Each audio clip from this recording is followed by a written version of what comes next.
नमस्कार दोस्तों, मैं हूं मनोहर सिंह राठौड़।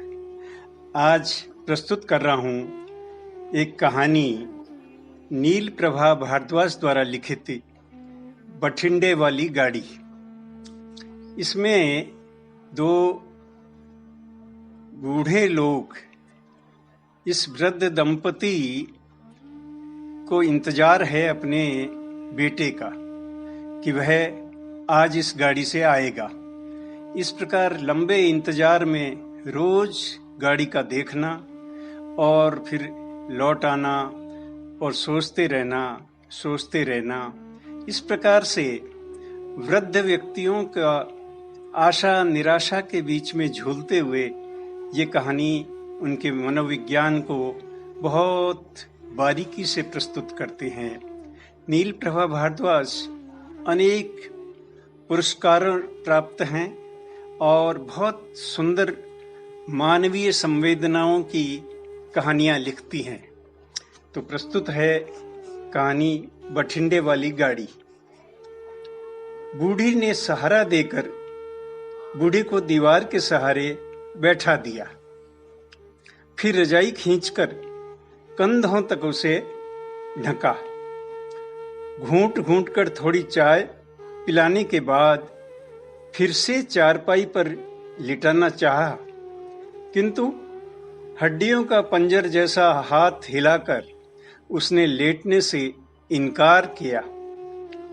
चमड़ी लटकी कलाई वाला हाथ सिर तक पहुंचकर अपना ही गंजा सिर सहलाने लगा। क्या ज्यादा दर्द है? दर्द तो होगा ही, शायद गाड़ी आ गई है, बूढ़े ने मरियल आवाज में पूछा।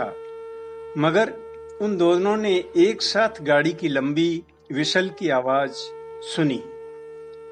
वह जरूर आएगा, पुरुष ने धीमी आवाज में अपना विश्वास व्यक्त किया।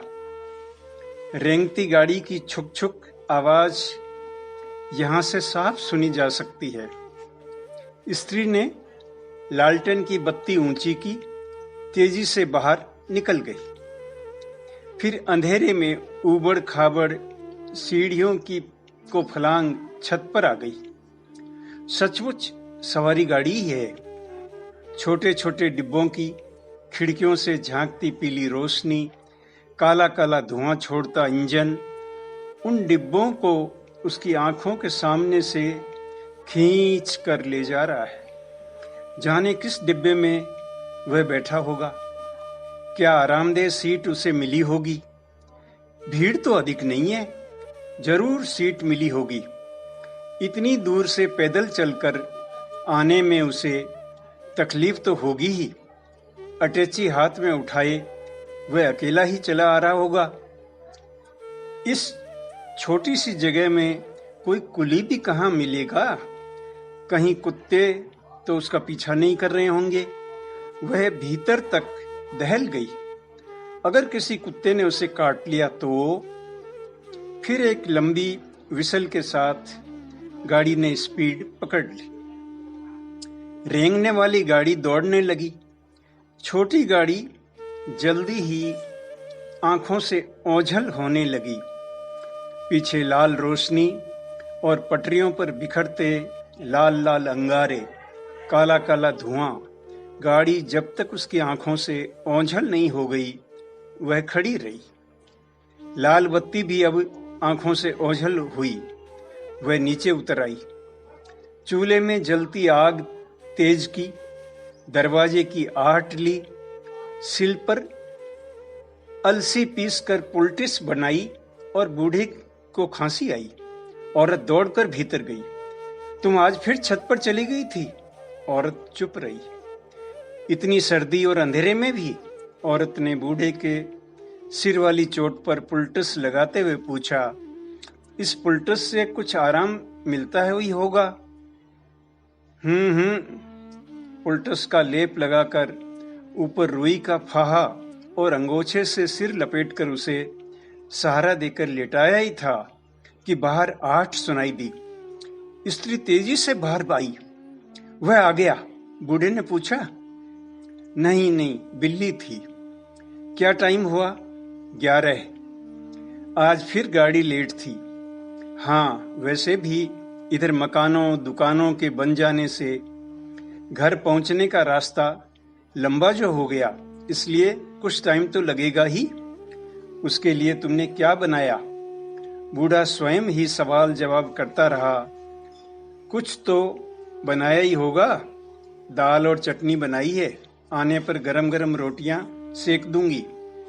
तुम्हारा अफसर बेटा क्या दाल रोटी ही खाएगा? वह आ गया। स्त्री भागकर दरवाजे तक आई। वहां एक गाय खड़ी थी। अंधेरे में दूर दूर तक नजरें गड़ा कर देखा, आभास लिया कोई साया चला आ रहा था। वह दरवाजे से बाहर आई। कौन? नंद? मैं भगवती हूं ताई, क्या बात है? मैंने समझा नंद आ गया। स्त्री ने घर के भीतर आकर दरवाजा बंद कर लिया। पुरुष ने दरवाजे की तरफ आंखें गड़ाकर देखा, फिर धीमी आवाज में कहा, तुम?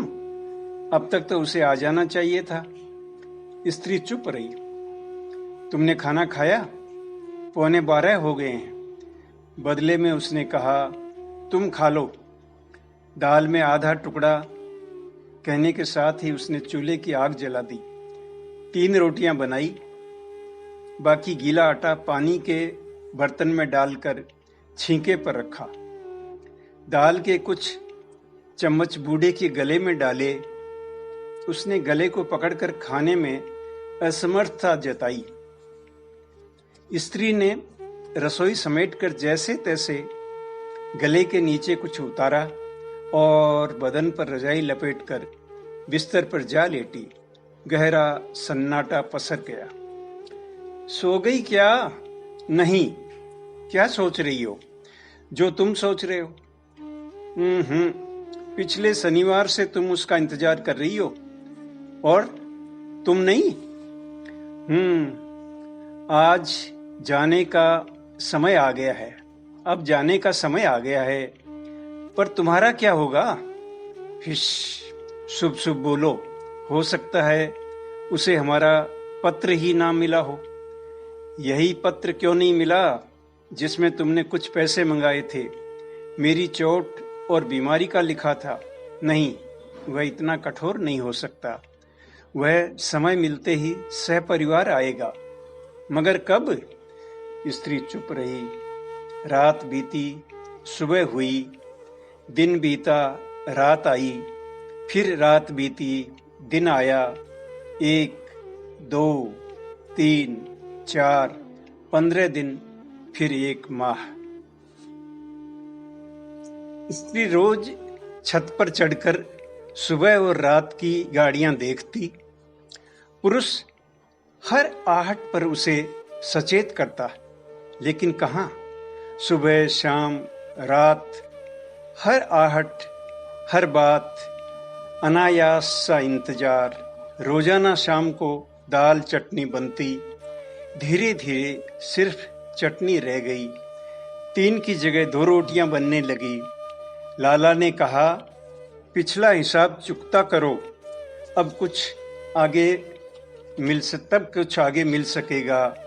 कुछ रुककर स्त्री बोली, आज तो घर में कोई बर्तन भी नहीं है जी। शायद बठिंडे वाली गाड़ी आ गई है। हर रात बुढ़ा यही बात दोहराता। स्त्री भागकर छत पर जाती और लौटकर धीमी चाल से चलती अपनी चारपाई पर पहुंचती।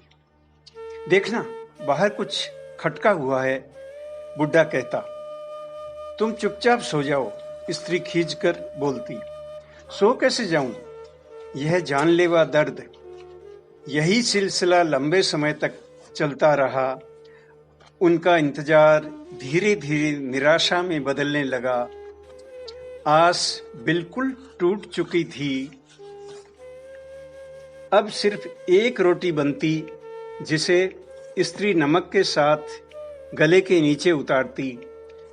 पालक के 4-5 पत्तों का सूप बुढ़े के गले के नीचे उतरता कि एक दिन अचानक नंद का पत्र आया। बेचैनी और उत्सुकता से खोला गया लिखा था, अम्मा, मैं टूर पर गया हुआ था, इसलिए उत्तर में देरी हुई, क्षमा करना। जब से बाबूजी की बीमारी के बारे में सुना है, हम बहुत चिंतित हैं। अगर डॉक्टर जोशी ने कैंसर बताया है, तो सभी जांच करने के बाद ही बताया होगा, गलत नहीं होगा, और वह भी अंतिम स्टेज पर है। आप जानती हैं, इसका कोई इलाज नहीं। मैं समझता हूँ टाटा मेमोरियल में ले जाने से भी कोई लाभ नहीं होगा। अब तो उन्हें सिर्फ सेवा चाहिए, जिसमें आपने कोई कसर नहीं छोड़ी होगी। यह मैं अच्छी तरह जानता हूँ। आपने लिखा कि वे चक्कर खाकर गमले पर गिर गए हैं, सिर में चोट आई है। चक्कर का कारण भी यही बीमारी है। चोट कितनी ज्यादा है, हमें बहुत चिंता है इसकी।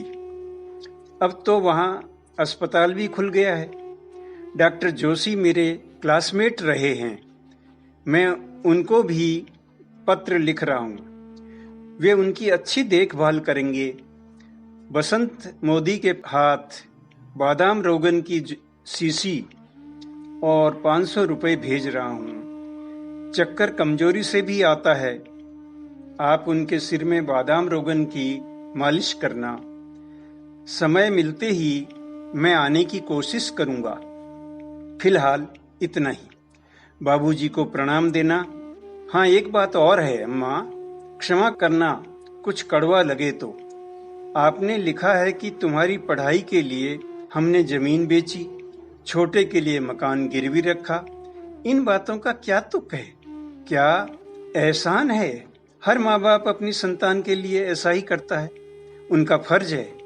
हम भी ये फर्ज निभा रहे हैं। अगर बदले में हम अपनी संतान को यह सब गिनाने लगे तो इसकी क्या तुक है?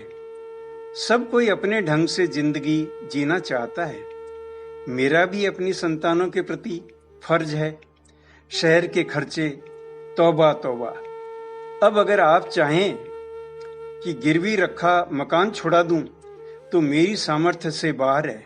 हाँ, जितनी सामर्थ्य होगी कुछ न कुछ भेजता रहूंगा। अम्मा, माफ करना, मैंने सच्चाई आपके सामने रख दी है। अब जब भी मुझे छुट्टी मिलेगी, मैं आप दोनों से मिलने गांव जरूर आऊंगा। स्त्री ने पत्र पढ़कर लंबी सांस ली।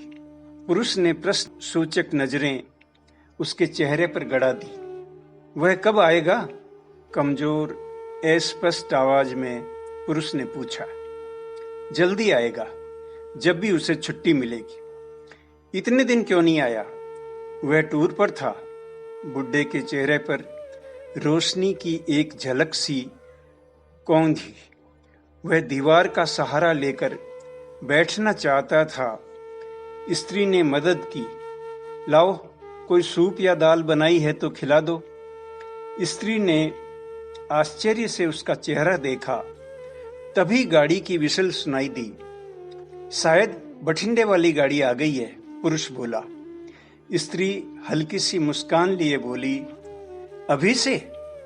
यह तो मालगाड़ी है। अच्छा, पुरुष ने भी मुस्कुराते हुए कहा, मुझे लगा कि बठिंडे वाली गाड़ी आ गई है। उस दिन के बाद स्त्री गाड़ी को देखने छत पर कभी नहीं गई, किंतु पुरुष को हर गाड़ी की विशल के साथ बठिंडे वाली गाड़ी ही नजर आती। मालगाड़ी हो या सवारी गाड़ी, वह टाइम पूछता और बेटे का इंतजार करता। लेकिन सुबह शाम बठिंडे से आने वाली गाड़ी स्त्री के सीने से छुक छुक करती हुई गुजर जाती, पीछे छोड़ जाती। किसी थरथराते हुए पुल की तरह धड़कती हुई अंतिम सांसें। वहां एक अनजान सा इंतजार होता, लंबा इंतजार बठिंडे वाली गाड़ी का। अभी आप नील प्रभा भारद्वाज की कहानी बठिंडे वाली गाड़ी सुन रहे थे, हिंदी लेखक परिवार के YouTube चैनल पर। आप इसी प्रकार इस चैनल से सुंदर कहानियां सुनते रहेंगे।